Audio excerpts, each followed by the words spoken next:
It's my nerd world, and welcome to it. I'm your host, Jon Justice. I almost wasn't going to do the pre-show intro because I'm so excited about the information that I just came across. Look, you don't want to miss it. I just found, happenstance, and I'll explain, some really relevant info about the rise of Skywalker. I'm laughing because for fans like you and me, this is important stuff. So we'll get to it coming up in just a moment. I'll explain. Don't worry. You don't want to miss it, though. You do not want to miss it. Also, we'll talk a little bit about Kylo Ren's helmet. There was a Lego leak that may actually throw a wrench into my idea that there was more going on behind Kylo's helmet. We'll explain on the show this week. We'll run through the 7 possible locations for the mind-melting final scene of the rise of Skywalker. I watched Return of the Jedi this weekend. Talk a little bit about that. Also, listener feedback. A lot of great listener feedback this week. It's going to be a long listener feedback section on the show. And another after show, specifically for all of you creative types out there.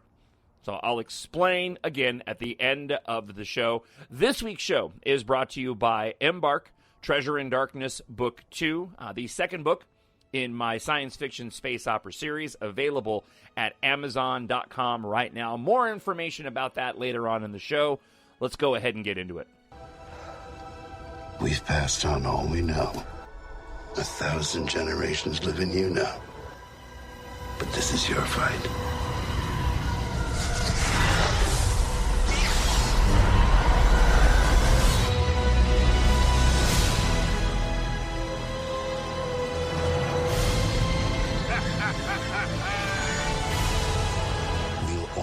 Be with you.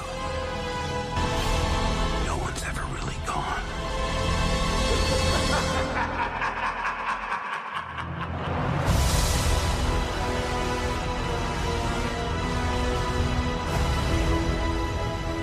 Nothing will stand in our way. I find your lack of faith disturbing. I will finish what you started. Who are you? I'm no one. There are stories about what happened. It's true. All of it. The Force. It's calling to you.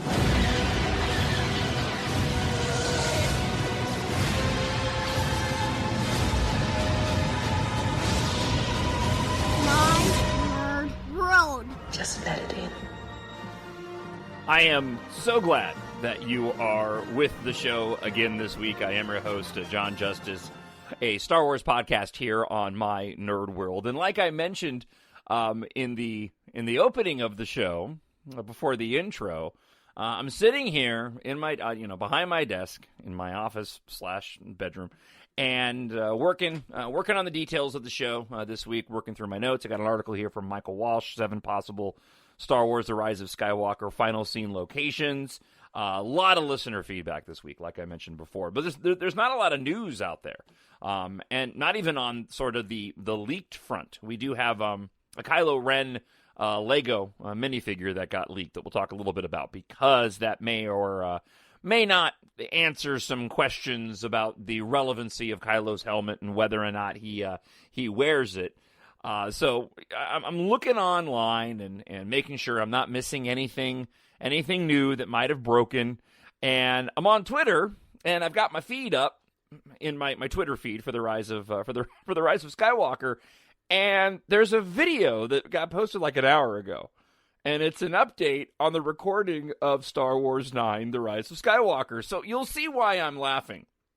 I'm laughing because I get a kick out of people who are involved in Star Wars that perhaps don't realize how important particular pieces of information is to you and to me, the hardcore fan, right?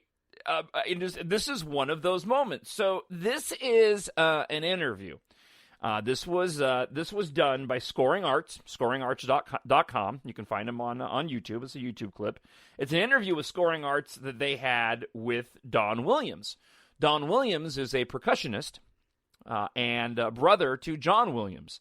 So I guess they had an hour to sit down and interview with him, and there was a moment where he does an update on the recording of Star Wars Episode 9, The Rise of Skywalker.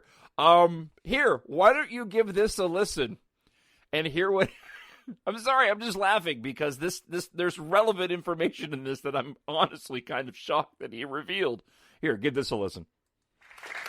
Don, you may know, is the brother of John, and he played on the original Jurassic Park as well as hundreds and hundreds of other scores. We only have Don for an hour, so we figured we'll just go ahead and get started with the study because that'll give him a chance to catch us up on the things he's been up to, and then maybe a little bit of score study. 2 minutes. Please do. John started up with another Star Wars. We started on it last week. He's got 135 minutes worth of music to write. Okay, so that kind of tells you how long the film is. It is top to bottom music. We've done 4 days and we've just scratched the surface. I think we've got something like 34 minutes in the can at this point. But I can tell you that every theme that you ever heard is going to be compiled into this last effort. Every one, Leia, Yoda, the Phantom, the Darth, all of it's going to be in there. And in his usual style, he hides them. You got to go look for them. You'll find them, but you got to go look for them. And then you'll be sitting there watching the film go by, and oh, there it is. There's 2 bars of it, and it grabs you and it takes you away. I find that happening a lot with this while I'm playing, which takes me away from what I'm supposed to be doing, which is counting and coming in the right place. So yeah, it is that nuts. And he seems to keep writing harder stuff for me to play, which, okay, I'm fine with it, but, did I do something when I was a kid that I don't know about? But he's marvelous. He's got an energy at 87 that is beyond my belief that he could stand in front of an orchestra and conduct and know all of this music, know everybody's part, when something's out of tune or not together. At 87, he still stands there for 6 hours and still conducts. And I think that's part of his MO. I mean, he can't do it any other way. And the other thing that I can say about the film, that what we're doing with is we're doing a lot of this stuff to streamers. Very little to click. We've only done about maybe 6 to 8 minutes of music, like at 150 on the click, something that fast. He has had Bill Ross come in and conduct a couple of those, so he can get a little bit of a breather in, but he also makes comments and things.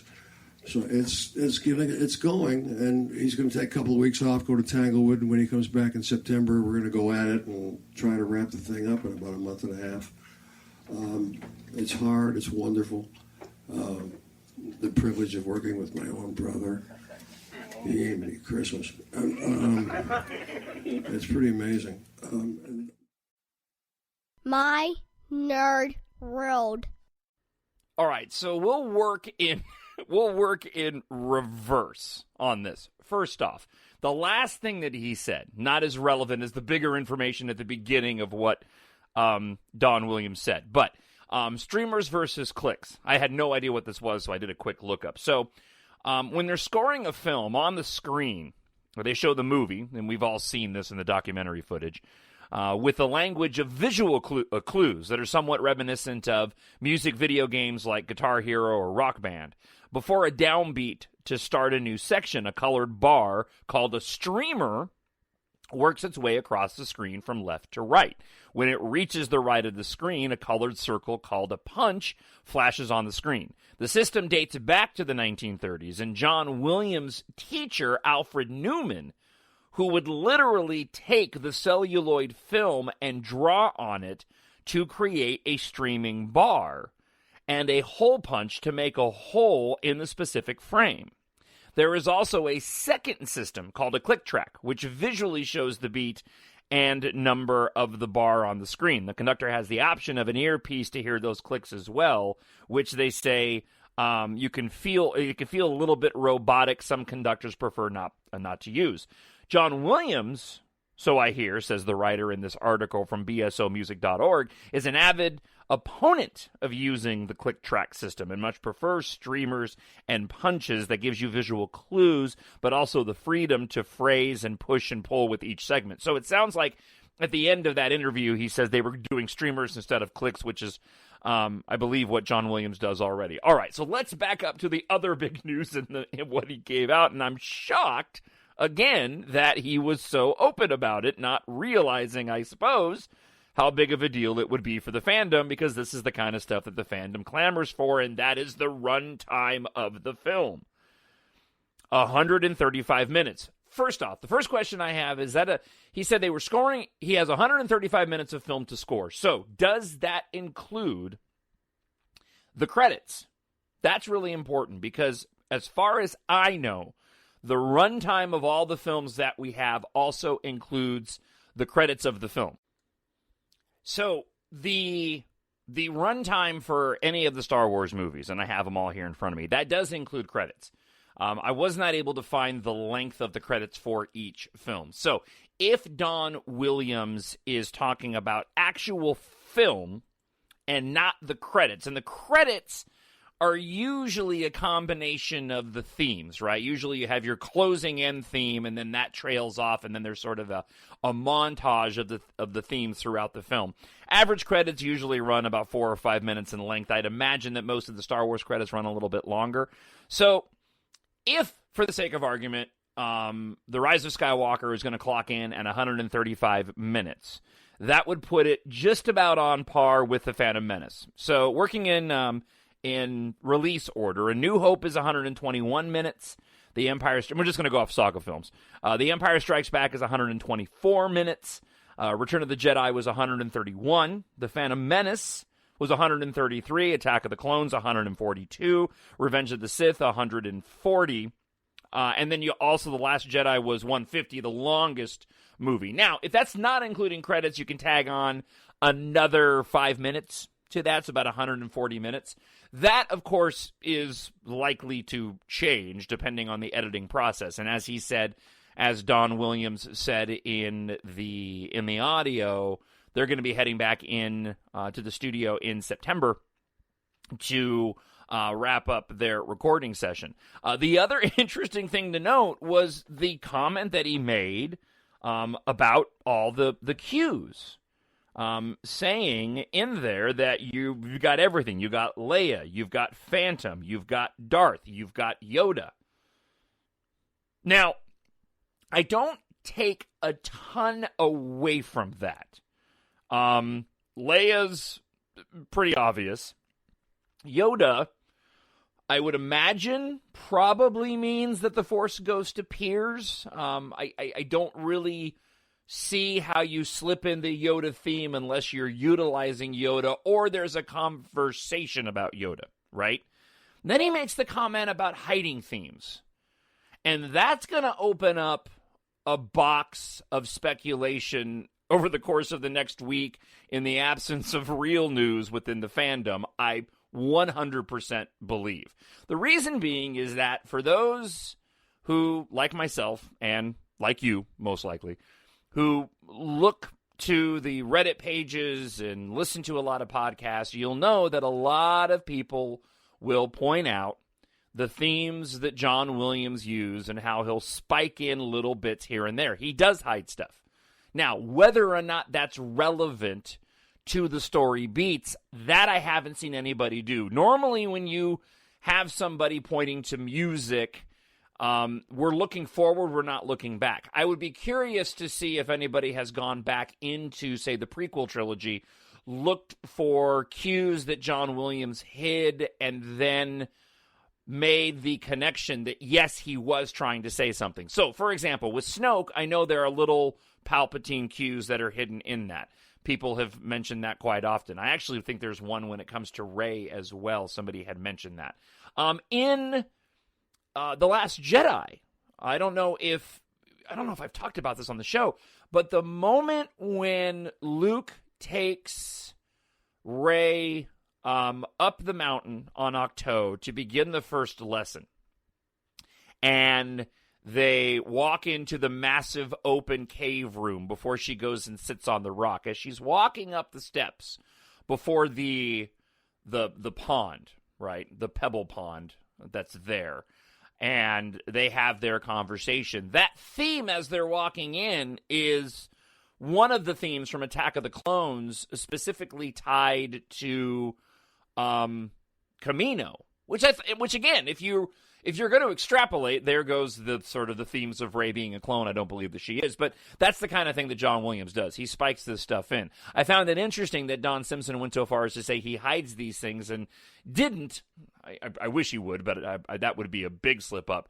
Didn't go so far as to say he does it intentionally, because he's foreshadowing, right? But the admission that he does hide stuff kind of lends itself to that. But what do you think? And as always, throughout the show this week, drop me a comment on YouTube or email me, talkshownerd@gmail.com, and let me know what you think. But the 135-minute runtime is pretty significant. I mean, that puts it on par again with a movie like The Phantom Menace. You know what? Let me look real quick here. I want to see the runtime for Rogue One out of pure curiosity. All right, so I found a master list here. So again, I'll go in the order they have them here. So, episode 1, 133. Okay. Attack of the Clones, 142. Revenge of the Sith, 140. Solo, a Star Wars story, was exactly 135 minutes. So, if we're looking at, and then Rogue One, a Star Wars story, is 133 minutes. Interesting too. Just as a side note, I would have thought that Solo would be shorter than that. Like, I would have immediately, if you asked me which movie's longer, Rogue One or Solo, I would have immediately said Rogue One. And Solo's actually longer than Rogue One is. A New Hope, 121. Empire Strikes Back, 124. Return of the Jedi, 132.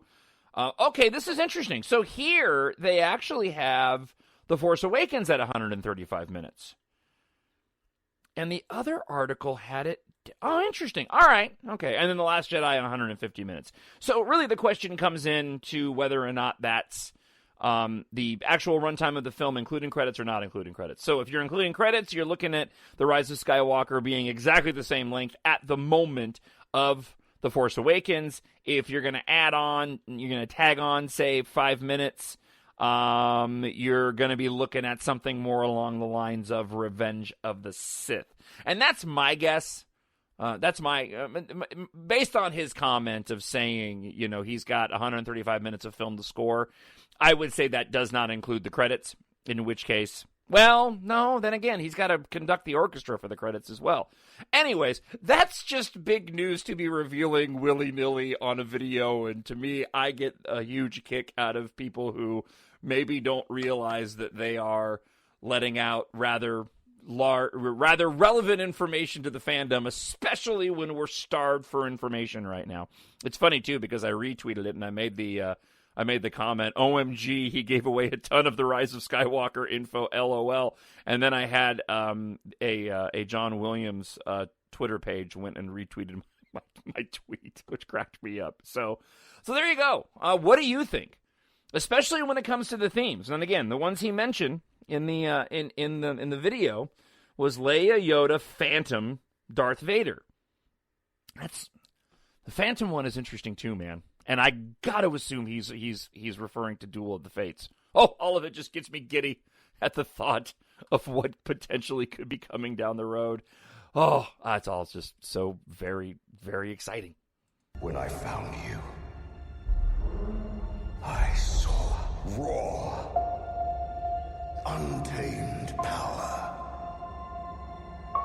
And beyond that, something truly special. Hey, would you be disappointed if you didn't get more information in The Rise of Skywalker about Snoke's background? I was thinking about that the other day. Somebody was, it gets talked about quite a bit, but, just a passing comment, I think, or just like a little bit more sort of tying in depending on what Palpatine's role is when it comes to Snoke.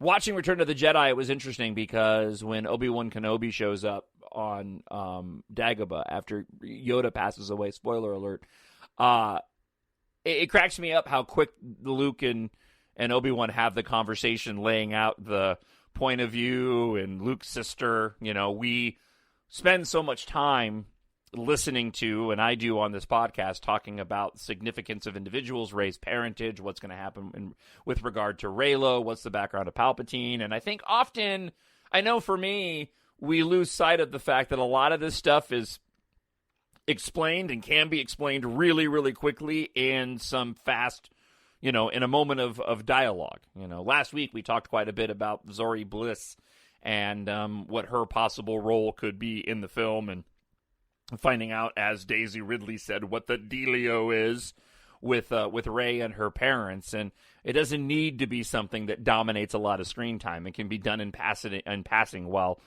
piloting a ship. So I did a blast earlier this week, theblasterapp.com, and if you got an iPhone, you can download it for free. Just search for Blaster App, put the two words together. It allows you to record audio like you would a tweet. You can share it on the app itself.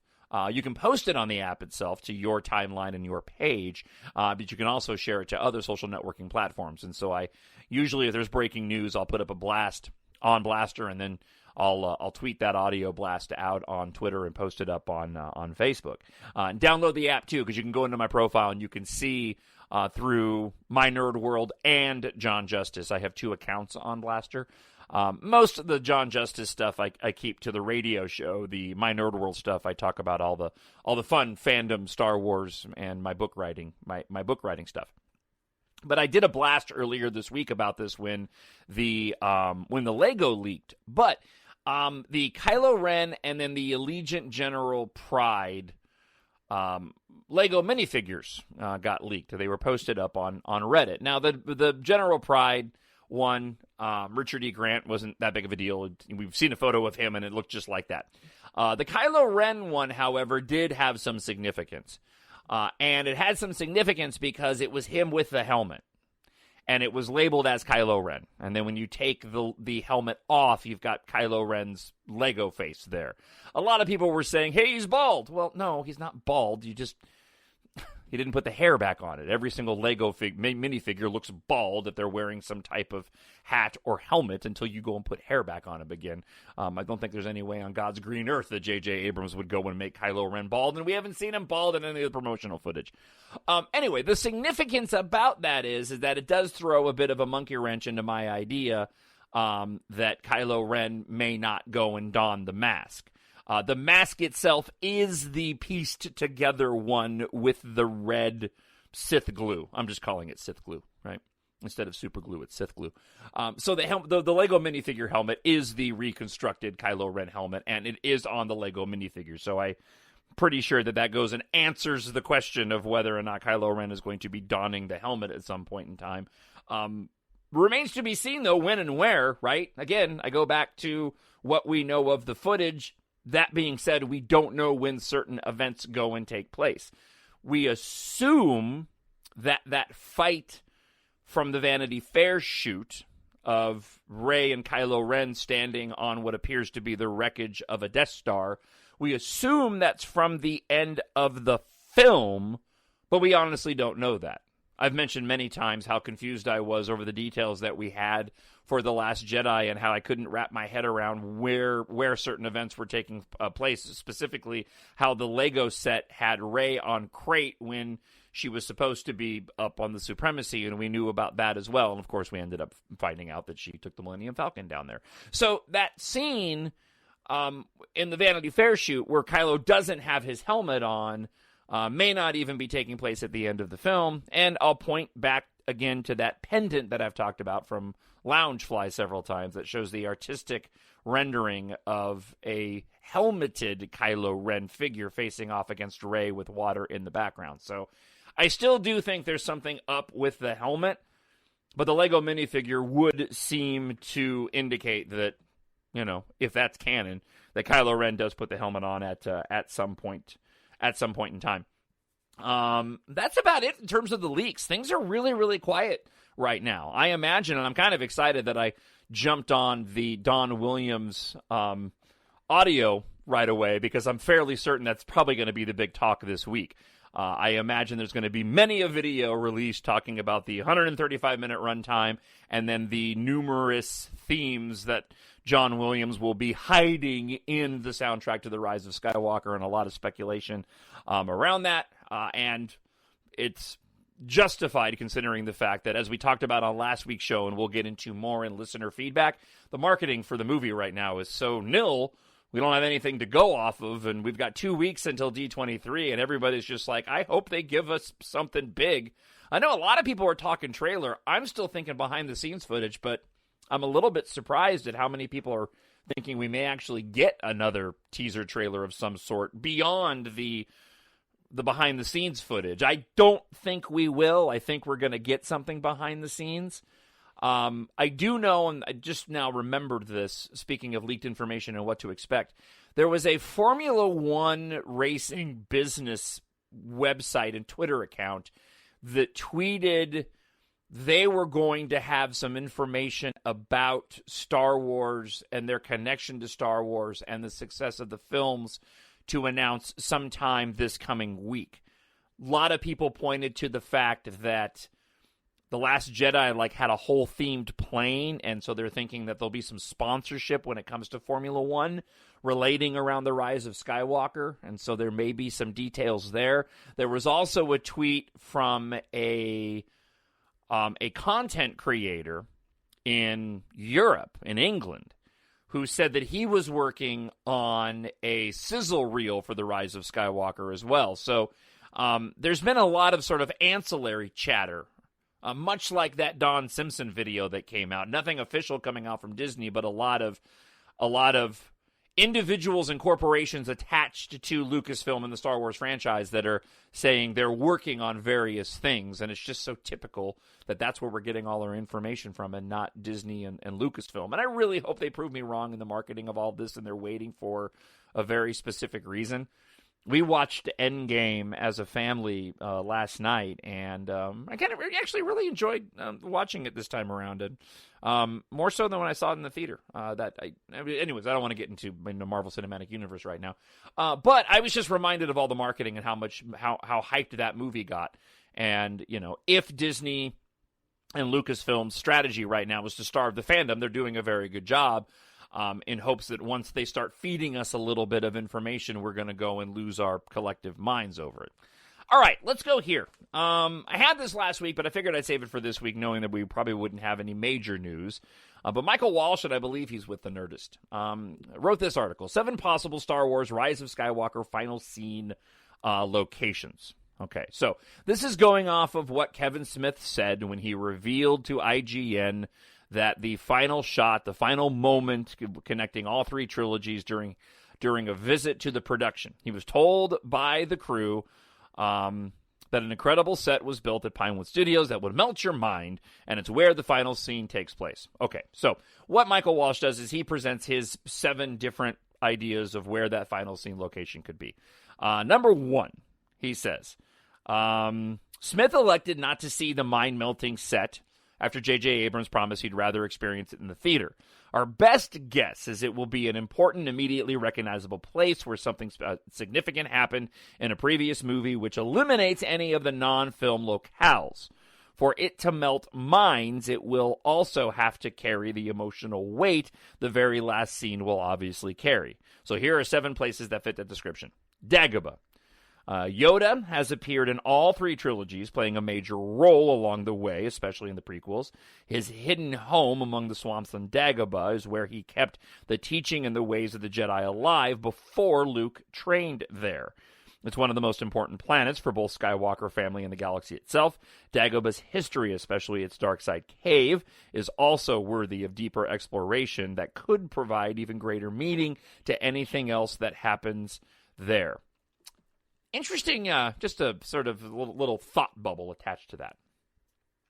What about the possibility, okay, depending on how the movie plays out, that either one or both of our dual protagonists of Rey and Ben Solo, we'll go off the assumption that he's been redeemed by this point in time, wouldn't it be interesting if one of them or both of them ended up going to Dagobah in a similar but different way than Yoda did, meaning they went there, balance has been brought to the Force because of what Rey and Ben Solo were able to do in defeating Palpatine. We assume that's going to happen, right? So this is the place where they go to seclusion, setting up future films where either one of them or both of them could serve as the Yoda type to train new individuals were they to pop up who want to learn the ways of the Force. Just a thought. All right, Mustafar, another location. Rogue One made it on-screen canon that Darth Vader built his own temple on Mustafar. My favorite moment from Rogue One. The lava planet, where he fought his former master Obi-Wan in one of the best lightsaber duels ever. Kylo Ren's obsession with his grandfather could easily lead him there for his own final showdown with someone he also has a close connection to, Rey, just like Anakin did. Okay. Death Star 2's throne room, where Palpatine died.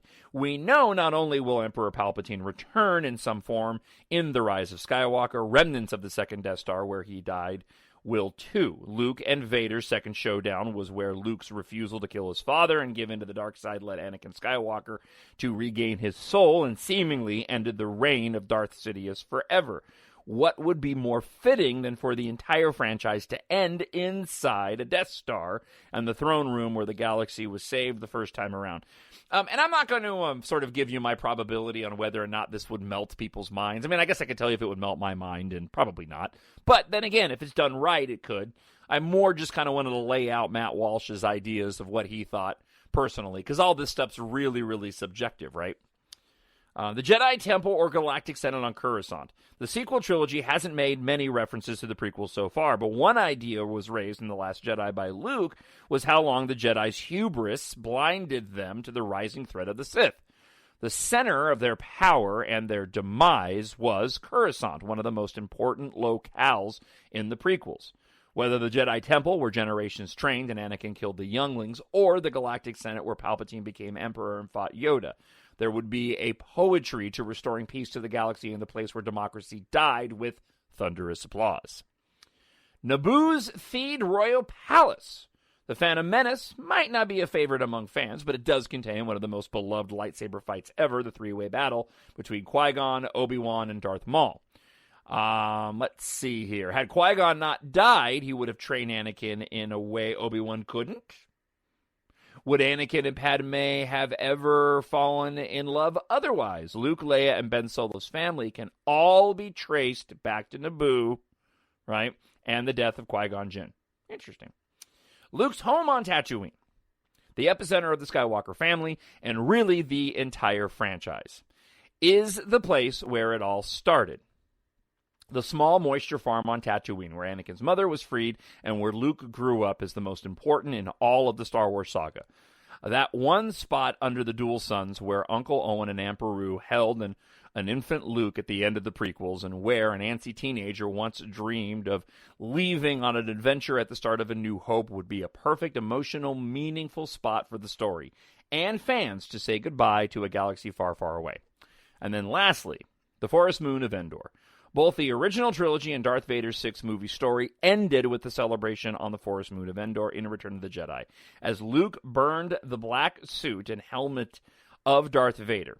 If The Rise of Skywalker ends with either the defeat or redemption of Ben Solo, Kylo Ren's suit could also be burned like his grandfather's once was. Only this time, a Force ghost Luke will look on approvingly alongside the ghosts of Yoda, Obi-Wan, and Anakin Skywalker. If that happens, it would definitely melt our minds. But they better play Yub Nub if they want to melt our ears, right? Look, all of those, like I said, are possibilities. And I honestly, whatever they do, I'm fine with. I'm more curious about, less about the mind-melting end scene. We know they're going to put everything into that final shot of the movie, right? This is you go to, and again, I'll bring up Avengers Endgame. That final moment with Steve Rogers, right, and Peggy, really brought together all those films and the stories quite nicely, even though that was probably not as expected, right? I mean, you could make an argument depending on your view of the Marvel MCU of which characters were more important. To me, I would never have landed on Captain America and Steve Rogers as being the individual, the last main superhero that we see in the end of this run of the, phase 1 or whatever of the Marvel Cinematic Universe. And so I think there is an opportunity to have an ending that's somewhat unexpected in The Rise of Skywalker and still have it work. I'm really curious what the tone of this film is going to be. Watching Return of the Jedi over the weekend, those original trilogy films had a very specific tone to them. It was very indicative of the time period in which they were made in the 80s. Same thing can absolutely be said when it comes to the prequel trilogy. Those were very indicative of movie making at the time of the early 2000s. And the same thing can be said when it comes to the sequel trilogy. These movies are very indicative of the time they're being made right now. And so I absolutely believe that they will fit together nicely as a trilogy package. But what will J.J. Abrams do to bring all of those films back together to close this whole thing out? The Marvel Cinematic Universe had it easy, considering that they only had about 10 years they had to work with. So the feel of the films going back to the original Hulk movie or the first Iron Man movie, it's very easy to sort of emotionally, visually, musically go and connect all those. You can musically go and connect all the Star Wars movies, but from a visual standpoint, it's almost impossible to do. So it will be very, very interesting to see what J.J. Abrams does to bring in that connectivity with the other films. And here's a really good example. My favorite moment in Rogue One is when director Krennic goes to Mustafar and Darth Vader's castle. I love Darth Vader's castle, that whole scene when they arrive, all of it, the castle, I just think it's great. I want to go there again. Give me a whole movie based on Darth Vader's castle. I think it's fantastic. Okay. One complaint, though. The planet doesn't look like it did in Revenge of the Sith. There's a difference there, and it could just be location.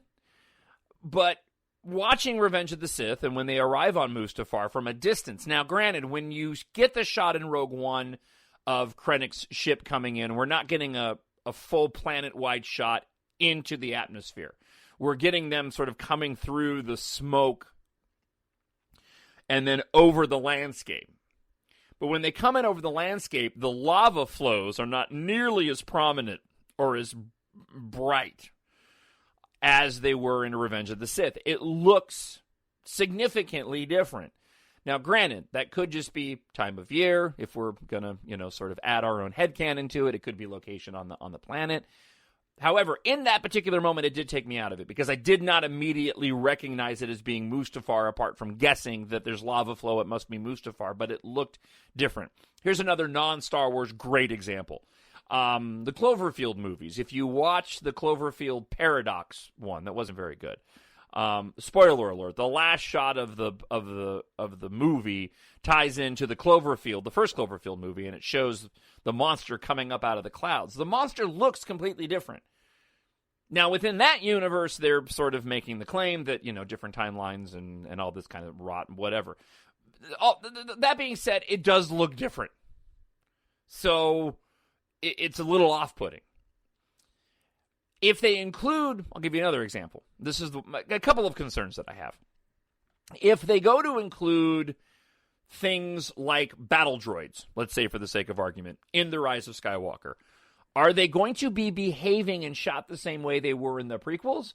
Or are we going to get some different stylistic version of their movements? Maybe something more akin to, say, the Clone Wars cartoons. Because they're more dynamic, right? J.J. Abrams is more of a dynamic filmmaker, more action-oriented visually, right? He's more exciting visually as a filmmaker than George Lucas, in my opinion. I could see where you could take the battle droids and do something much different with them to make them a little bit more menacing and threatening if you include them in The Rise of Skywalker. But the question I have is, if you do that, are they going to look so different that they're not going to really be quite as good of a representation of what we were used to seeing in The Phantom Menace? You see what I'm saying? So I'm really, really curious what JJ does when he ties these films in and how much the aesthetic changes, if it does at all, from the prequel trilogy, the original trilogy, and the new movies, right? Here's another good example. The it doesn't take me out of the film, but you can't dismiss the fact that the shots, obviously, of the walkers in Rogue One and certainly the walkers in The Last Jedi, right, the movement of them is a lot more dynamic and better. There's a lot of my favorite shots in The Last Jedi take place on Crate, but there's an overhead shot at the end of the battle as the walkers are marching on the base there, and it's a like I said, it's an overhead shot from behind, and when the walkers stop, the weight of them, right, the walkers, the weight shifts. You can see how big and how clunky and large and heavy they are. Fantastic visually, looks very realistic, but you don't get any of that in the original trilogy, right? I'm glad they did it. I think they should do that, make them as realistic as possible. But in terms of the aesthetic matching up, it doesn't. After listener feedback, I do have an after show where I want to appeal to you guys who are the creative types out there, regardless of what that creativity is. Artistry, writing, graphic design, copywriting. If you're a writer, okay, I've got a question for you. Coming up in the after show portion of the show this week. In the meantime, let's go ahead and dive into listener feedback. I need someone to show me my place in all this. Friend of the show, Skywalker, writes this. Important, kinda? In the new Star Wars Resistance comic, Maz and Han Solo get their hands on the helmet that I think, is the one of Lord Momin. Could it be that somehow Momin's mask got changed into the mask for Kylo? And for those that aren't familiar with it, I read the pages for the Momin mask. The Momin mask, in the comics, brought into canon this idea that somebody's essence could go and embody a physical object. And that would be the Momin mask. It would be interesting if that was the case. I don't think, Skydrathic, that we would end up seeing that portrayed on screen. It could be explained away, but a lot of times the stuff within the novels and the comic books goes a little bit deeper, and we got to think about the general audience here. So I do like the idea, as we've talked about, of an essence going and occupying an object, which I still think is very much a possibility. All right, Mark Goddard writes this. Let's see. In feedback last week, someone mentioned kyber crystals and Palpatine. I watched Rogue One last night and had a thought. What if Palpatine had his spirit transferred into the kyber crystals in the Death Star, and Rey is going there to destroy it or something similar? The kyber crystals have connections to the Force, and it could make sense. Would be curious to hear your thoughts. We know that, or at least we speculate now that there's this Wayfinder device, and that there are a number of MacGuffins that everybody is searching for in the film. And the Kylo Ren goes to this Oracle to find this Wayfinder device that helps him go and potentially locate where the Sith Armada is in wild space in the unknown regions. And this is one of the MacGuffins that leads to another MacGuffin. The question comes down to, what is it that our heroes are going and looking for? I quite dig this idea. That would make a lot of sense to me. If Palpatine was tossed down that reactor shaft, and in the process of being tossed down, he was able to transfer on his long way down before he exploded his essence into the kyber crystals, it would make a heck of a lot of sense that they were buried down wherever the remnants of the Death Star 2 landed on the planet below.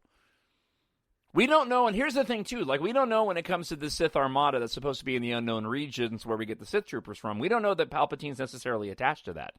That Armada could just be out there on its own completely without Palpatine being there. And the point is, they found the Armada, and they're also bringing Palpatine back in a different way. In which case, it would make a lot of sense for our heroes to go to the Death Star because they found out the secret, and they need to go there and stop Palpatine from being able to manifest himself again by getting to those kyber crystals. Mark, I think that's a really good idea. All right, Melissa writes this. Hi, John. I had to smile when you mentioned that it would be nice in the movie to have all the Force ghosts come back and save Ben with all the energy they had left. I smiled because this is the exact same thoughts that I've had, and I hadn't heard anyone mention it before. I think it would be a great part of the movie as a wrap-up ending to the saga, but we'll see.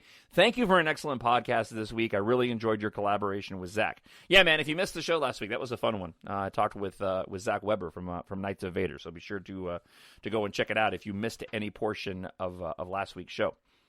All right, Monica writes this. Thanks for another great podcast. Thank you, Monica. I wanted to share with you and the folks here something that's been bugging me for a couple of days now. And what the first time I read it kind of shocked me with regards to the rumors about the origins of the new Red Sith Troopers. I'm currently reading the Tarkin novel, and there's a certain quote that struck me. And I'm not seeing this being brought up in any discussion. There's a conversation about Tarkin and Vader that goes like this. They're replaceable. Tarkin, maybe, but Vader? For all we know, the Emperor has a dozen more like him in Deep Freeze. I mean, wouldn't that blow our minds?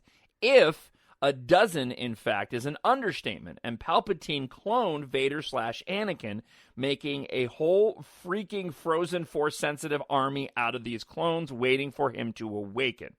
I'm not fond of such crazy speculations, but this is something that popped into my head, and I'd like to think what you and the listeners here would think about this until next time. I think it's a really, really interesting concept. I'm excited for the possibilities based off of what we know so far. Again, I said this before, and I know it's kind of like, what? Look, I'm obviously looking forward to The Rise of Skywalker. There's no doubt about that. I'm over the moon excited for it, okay? But certain pieces of information get me exponentially more excited, okay? Right now in my world, it's focused on my daily job, right, that makes all my money, which is important. So that's where my focus goes, making sure I got that taken care of. And then the secondary part of that goes down to my book writing. Finishing up the audiobook for Treasure in Darkness. I'm looking at book promotion to sell more books to get it out there. The reviews on it have been fantastic. I'll talk a little bit more about that later on. Don't want to wipe out about it on it now. But working on the third story, wrapping up this trilogy, and then what I'm going to do moving forward, which is where the after show portion of today's show will come in. Okay, so where does Star Wars fit back into this? Okay, Star Wars is intermixed with all of that because it affects all of those things, because it's always on top of my mind. When the Sith Troopers and the possibility of an armada, and then going back to John Boyega's comments about this is all-out war, Kelly Marie Tran made a similar comment, talking about the potential of the romantic relationship between them, saying it's difficult because the galaxy is at war. Poe Dameron, Oscar Isaac, saying it's guerrilla warfare. This idea of the personal story and the resolution of and redemption of Ben Solo, Reylo, Rey, and that personal part of it being the core story, along with this larger all-out scale war with a bunch of Red Sith Troopers, has me super excited for this film. All right. Sheep Cow writes this. I think I'm going to wait until you release the last book in your Embark trilogy, and then I will get them so I can binge them, all of them, in a week or so. Loved your conversation with Zach. As much as I am a big fan of romantic Reylo, which you touched on a little this week, I want to talk about another relationship I'm equally excited about. I'm so excited to see Finn Poe. Let's see here. My pages got messed up. And, they have the best bromance in history. Okay.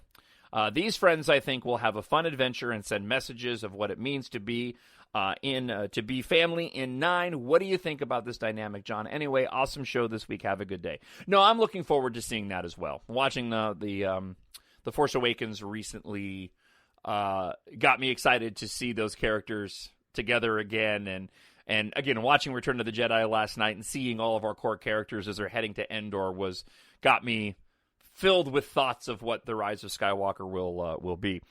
Sheep Cow, by the way, on the book front, yeah, totally. If you want to wait until the third book is out, that's great. I would encourage you not to, and I don't want to spoil anything, but the way that I've written these books and the way the storyline plays out, I personally believe that you are better served from the story standpoint of not waiting for book 3 to get the entire series. I'm planning on having the third book out by the end of the year. That's my goal. So you wouldn't have to wait too long. But based on the story for Treasure in Darkness, I would just say that, if you don't have to wait, don't wait. Go and pick them up now on Amazon.com. But as long as you buy them at some point in time, I'm happy. All right, let's move over to Pemberfoot79. The real treat, apart from the shout-out on the show, was actually tuning in and hearing the great speculation. Thank you very much, Pemberfoot. I appreciate that. Specifically, the Zori Bliss stuff intrigued me. My theory is Zori Bliss was casting was put out under the name of Mara. Right? Could Zori Bliss be the new canon version of this character? A former hand of the Emperor or elite trooper, much like Phasma, that discovers the Emperor is cloning some kind of Ultimate Force user. When she sees this young girl being highly groomed for evil purposes, Mara takes her and hides her on a junk planet where she is given. There she is given to, along with some money, to a couple of junkers. The junkers take her and bring her around scrapping. They see her ability to use the Force, and it scares them. They didn't ditch her, selling her to Unkar Plutt. Yeah, it seems pretty clear so far to what you're saying, that is a possibility, and we've seen a lot of speculation about that. Especially considering that I've been reading the Dark Empire comic series, and they, at least at the moment, clearly are lifting some things from the Dark Empire comic book series, in which case I wouldn't be all that surprised if what you're talking about here and the connections that it has to now legend Star Wars storytelling that could be brought into the canon in the films. All right, the Lowdown Show, that's Low L-O, says, this was a great show, loved it. Thank you, Lowdown Show. Lunar Gur talked about the mind-melting set and said this, either a new Jedi Temple or a wedding set, and then a winky face emoji. Miranda writes this, why do we care because these are the things that we can relate to, family, companionship, love, and pain. I have to stop right here in the middle of watching the video as I'm typing this and say something about these comments. It's absolutely true. This is why, to this day, for over 40 plus years, this franchise is still so wildly embraced as it is to this day. If you had to answer this question, what has Star Wars meant for you, and what does it mean to you? I would say it's a reflection of the world we live in today, but it also hits very close to home on personal levels, mainly because it has to do with family, and it has to do with love, and it has to do with pain, and coping with pain, and still believing in the power of good and hope, even when it seems impossible. Because we still want to believe in the good things to come, even when it seems like you hear nothing but bad things all the time, or you're going through something in your own life that's complicated, and you feel there's no light at the end until there is. For me, this sequel trilogy hits me on a very personal level. Some of it has to do with family. Some of it has to do with feeling like an outsider and figuring out what my true purpose in life is, right? This sequel trilogy is teaching me so much, but the very best thing it's done for me is to form an allegiance or an alliance with people in this community that makes me feel comfortable, and they want to gravitate to something that makes a positive environment, but still be honest and have a healthy debate, right? I didn't mean for this comment to go on as long as it did, but it's something that needed to be said, and I know I'm not alone. Nope, you are absolutely not alone in that. I totally agree. All right, Nat Fantasy writes this.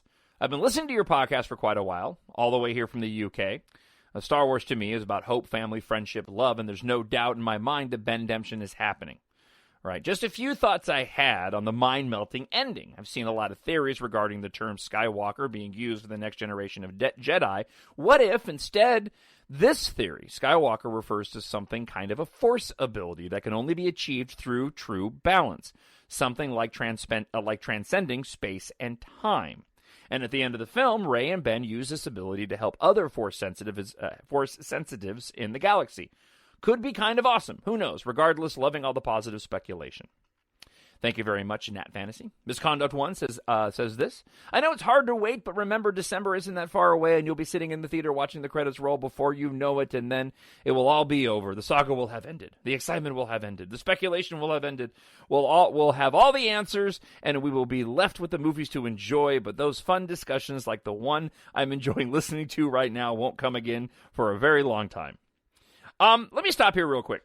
By the way, she goes on to say this. I love all this while I'm waiting. I love the discussion, John, as I love all the commentary and discussions on this channel. Take care, have faith, and enjoy the anticipation while it lasts, because this will all be over before we know it. I hope, and I mentioned this when we talked with Zach, I hope at D23 that they lay out some more of the groundwork and the plans moving forward with these films. There was another news item that came out this week, too, and it was some registering of names, and Fantha Tracks had made a comment that they believe the registration of this particular corporation and this Lucasfilm name was tied directly to the Rian Johnson trilogy. We also had some information coming out that Benioff and Weiss have signed a massive deal with Netflix, even though they're still supposed to write and produce Star Wars films. I think there are some changes afoot again into what Misconduct 1 was saying. I really do hope that at D23 they provide us with a little bit of a roadmap and who's doing what movies and when, so that once The Rise of Skywalker is out, we can begin our speculation about what these next groups of films will be, and hopefully that'll be armed with information like where in the timeline of the overall Star Wars universe they will be, what the major focus of the storytelling will be, and who will be directing those films. Let's see. Shlomo writes this. So after listening to you talk about the helmet for several weeks in a row, I had an idea. I don't know what it is, but I detest the idea of dead people in helmets. So I put all the facts together and conclude that the Sith helmet is a red herring. Think about it. J.J. Abrams did it to you before Episode 7. You'll learn all about the helmet in the new movie. New movie happens, no helmet. He's doing it again, throwing everyone off of the real plot. I believe the helmet scenes won't even be in Episode 9. Did I mention the idea that I hate of dead people inhabiting helmets? Writes Shlomo. Maybe. That's a possibility. I will say that when it comes to the next batch of information behind the scenes or the trailer in and of itself, I think we're going to learn a lot from the standpoint of they will be forecasting the more controversial elements of this film in order to prep the fandom for what is to come. Because they did that with The Last Jedi. Right, the Last Jedi trailer turned everything on its head, and when you go back and watch it in retrospect, yeah, it was pretty darn accurate as far as what they were going for with Kylo Ren and Rey and Reylo. All right, Kimmy Skywalker says this. I agree with you. Something is off about Kylo's helmet. Kylo never wears the helmet in front of Rey again once he took it off in The Force Awakens during the interrogation scene. Why all of a sudden would he wear it to battle her in this film? Why would the Supreme Leader have to hide his face? I mean, he's a leader of the galaxy. None of it would make any sense if they make Adam Driver wear the helmet for this film, just my opinion. Darlene says this. New account. This used to be SJ's. I'll be producing a video next week proving Ben Demption using footage from the movie, so let me know if you want the link. I do. Or death for Ben Demption proof using only movie scenes sometimes next week. And then secondly, someone asked how much the galaxy knows of Ben Solo and that he's Kylo Ren. It's in one of the visual dictionaries, I believe, that the reason he wears the mask is to conceal his identity. It's not really Ben's choice, so him destroying it could have been a sign of rebellion. It may have been one more form of Snoke manipulating Ben into burying who he is until Ben is gone and he forgets who he is. Interesting. I'm looking forward to the video, Darlene. Be sure you send me that link. Jesse Newman writes this. Downloading your book, John. I enjoyed the podcast. Thank you very much, Jesse. I appreciate it. Jordan Davis, friend of the show. Another wonderful podcast as always. Thank you, Jordan. I also agree with you that Ben is going to be redeemed and live and spend the rest of his days with Rey, keeping the balance of the Force. But the one thing I hope they do in The Rise of Skywalker is that we get Ben Solo versus Palpatine battle in some way. And by Ben destroying Palpatine, he would keep his promise of finishing what Vader started. I dig it. Let's see. J.J. Williams says this. Really like Zach from Knights of Vader's suggestion of Disney reaching out to podcasts to positively to positively promote Star Wars, like, for example, your podcast. Honestly, the online fandom wears me out with the negativity and sucks the fun out of things. I've been a Star Wars fan since I saw the original theaters and many, many moons ago, and I just want to enjoy a great podcast as always. All right, let's see. Across the Stars writes this. If Ben is redeemed and then he dies, that would just be pointless and boring. Let's do better. I agree. SheVP writes this. Best comment I've ever seen on a Mike Zero video. I saw the other day and it said, how do you make so many videos basically saying the same thing while at the same time essentially saying nothing? Bingo! Bless him, though. You know that dude is making bank. Yeah, he is making bank. By lying all the time, but he's making bank. EcoKill-11 writes this. Maybe Zori is really the Mara Jade character and Rey is the mother, but no connection to Luke. I see a lot of patterns from Legends within the sequel trilogy. Leia's son turns to the dark side, for example, and I will point more out if you want in another comment. Great show today. Thank you, EcoKill, and always comment however you'd like. All right, Jennifer Oliver was traveling. Haven't heard from the friend of the show in a while. Love the roller coaster ride of new info. Basically rewatching any Star Wars movie, especially The Last Jedi. But I think for me now, what really makes it special is hearing your take on things. Thank you. All right. Jennifer goes on to say, I also got your second book, and I'm about 10% into it, and I'm really, really enjoying it so far. You didn't waste any time getting right into the action. Plus, your world building is seriously clear and visually stimulating. Like, I feel like I can see the terrain on Zima. Right? I won't say anything specific, but the three women from D Corp, you really set them up to be such a cool addition to this whole story. I can't wait to get back into it. Going to read more now. Yeah, I'll talk a little bit more about that coming up. Thank you for the kind words, as always, Jennifer, and I'm glad you're back with the show. All right. Let's see. Stephen Hall writes this. Fantastic. Looking for more uploads. You should go to zmsocial.com. It's a very powerful tool where you can promote all of your social media profiles, YouTube videos, etc. Wanted to toss that one in there in case anybody was interested in that kind of stuff. And Anthea Gaia writes this. I think romantic Reylo will happen as the true balance at the end of The Rise of Skywalker. Rey and Kylo will come together to defeat the ultimate evil, which we already know is Palpatine. Let's see. And, sorry, I'm getting thrown off by I did something different this week and printed all these up, and it's throwing off my rhythm. About the aftermath of the throne room scene, where Rey leaves Kylo alive, is discussed clearly in the novelization, right? I'll leave the quote for you here. It's a great read. Rey had learned that the Force was not her instrument, that, in fact, it was another way around.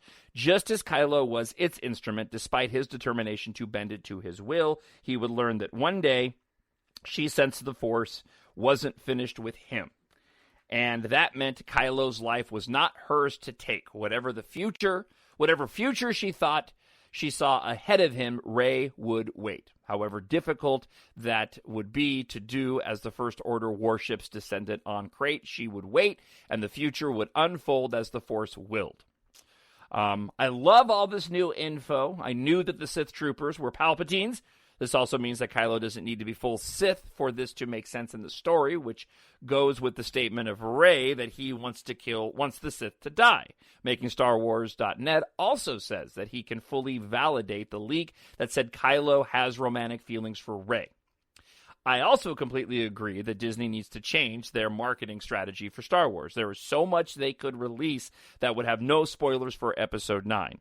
For example, I'm in a costuming group for Rey, and we're dying to know the details of her new costume for The Rise of Skywalker. We would love to get some high-resolution photos so we can work on our costumes for the upcoming movie release. I'm also in Rebel Legion, which is a Star Wars costuming group, which is licensed by Lucasfilm. Currently, we are not permitted to appear in costume at retailers, but the rule is being lifted for much of October and December. My guess is we will get a lot of things dropping in October through December. Yep, I would agree.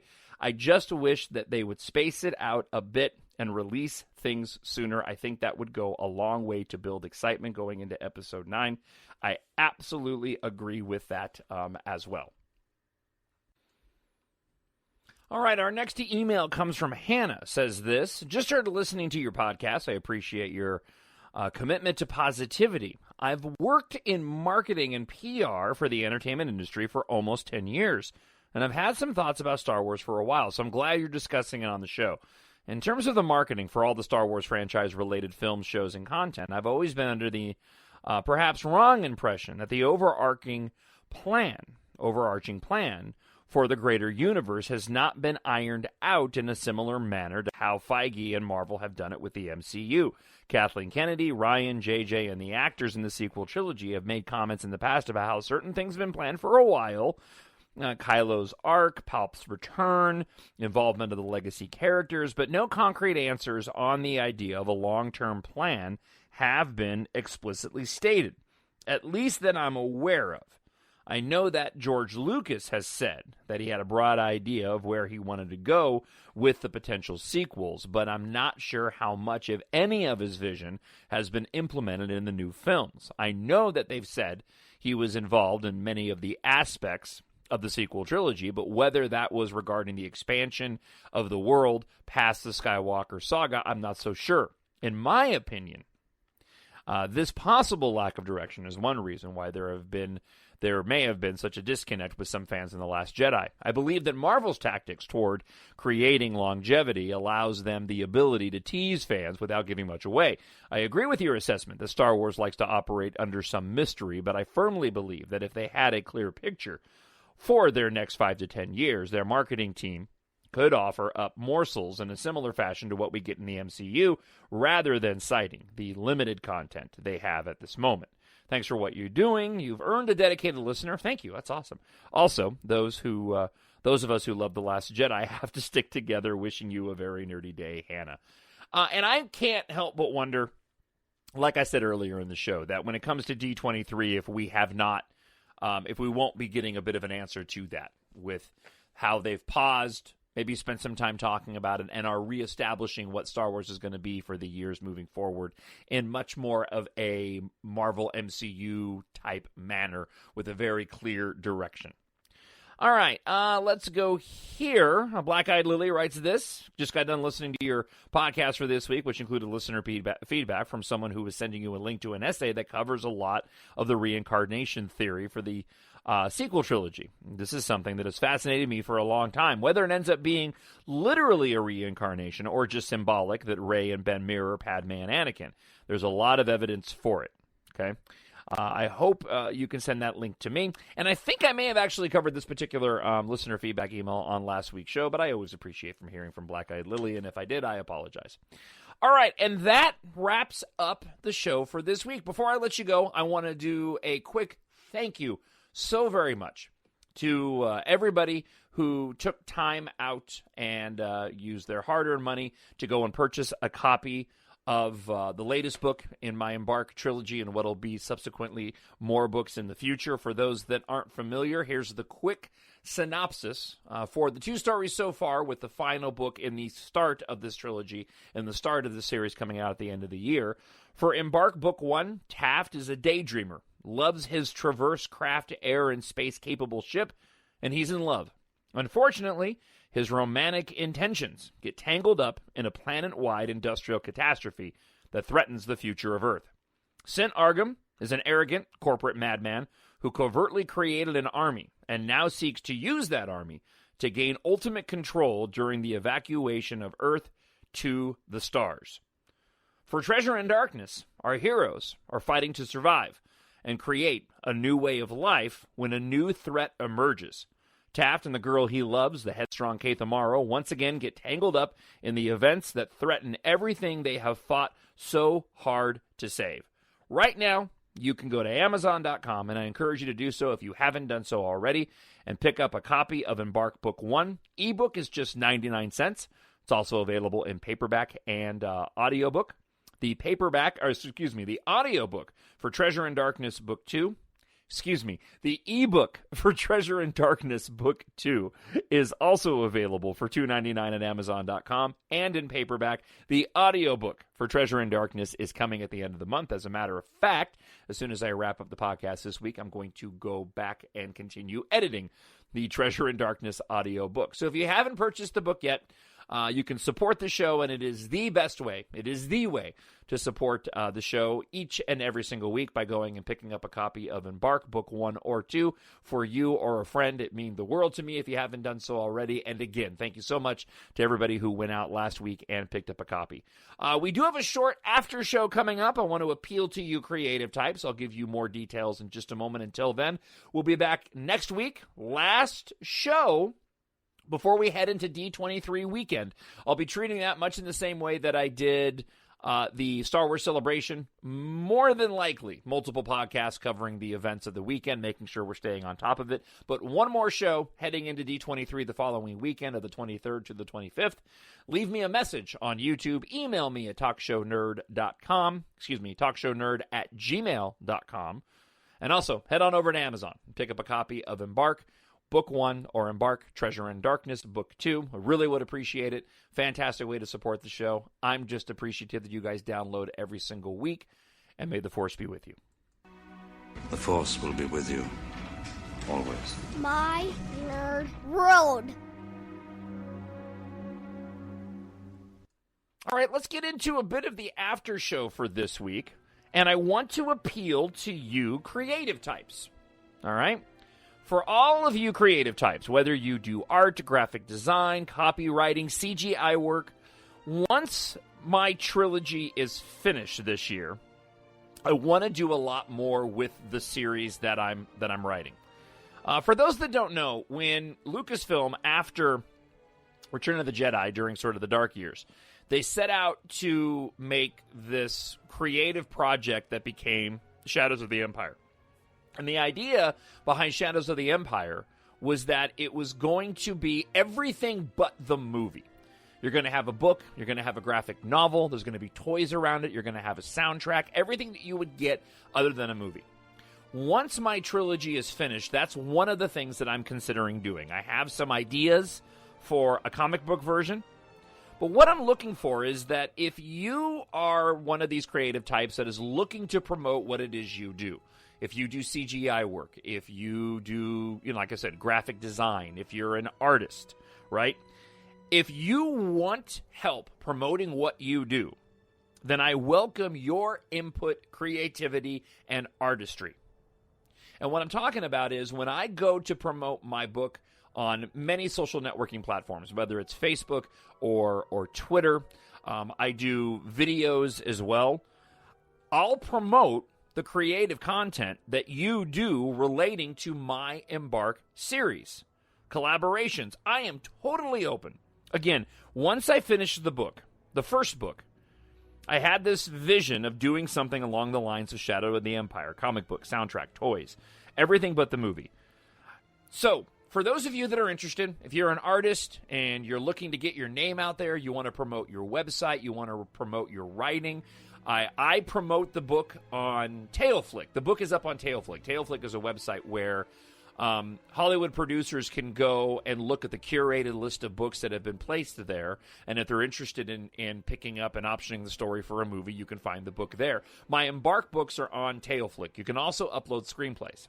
I would love at some point to have a screenplay written for the original book. If that's something that you do and you want to collaborate and you want to promote what it is you do, email me, talkshownerd@gmail.com, right? If you've read the books or you haven't read the books, but you're an artist and you're looking to get your name out there, I'll use your artwork when promoting the book and sending individuals to where you're going. We can do two things at once. Get your name out there, get your creativity out there, while at the same time, I'm promoting my book and selling more books as well. So if you have any thoughts, if you're interested in this at all, please email me, talkshownerd@gmail.com. I'd love to hear from you. Love to get some fresh artwork that I can use to promote you, what you do, your website, along with promoting my book and getting my book in front of as many eyes as possible. So again, drop me an email. If you got any ideas at all, talkshownerd@gmail.com. I'd love to hear from you, and I'd love to be able to partner up with you creative types out there as we work together to promote what it is that we all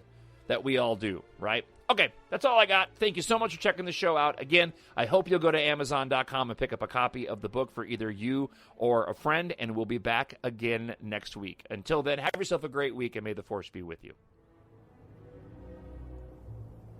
My Nerd World.